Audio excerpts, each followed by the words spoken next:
White House is scrambling to do damage control after the president was caught lip-syncing a speech at the University of Michigan yesterday. Let's look at the footage. Providing quality, affordable health insurance in this country, our healthcare system that's sucking up all the money.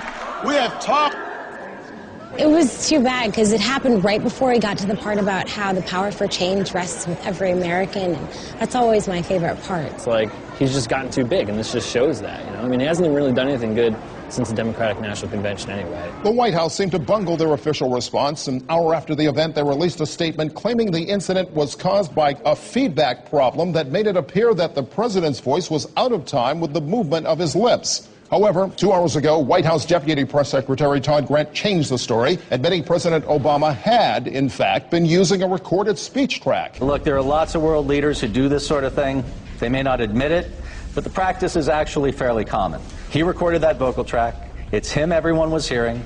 Technically, he was giving the speech. Shortly after the press conference, President Obama posted a hastily written apology on whitehouse.gov in which he cited enormous pressures and, quote, personal issues I am dealing with right now. Speaking before reporters today, German Chancellor Angela Merkel called Obama's performance disappointing. He's scheduled to speak at the same time as Gordon Brown at Climate Fest next week. Now I might check out Brown instead. And now today, an Onion News Network investigation uncovered an exclusive video which appears to show President Obama speaking without pre-recorded audio at a commencement ceremony last June. Now, some graduating classes have marched into this stadium in easy times. Times of peace and stability.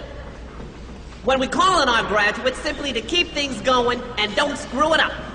Despite the controversy, Obama has stated he will not be altering the schedule of his upcoming tour opening for the Black Eyed Peas, and will also continue performing speeches under his side project alter ego, Professor Thaddeus Buzz. In other news from Washington, the White House has confirmed rumors that the state of Wyoming seceded 3 months ago.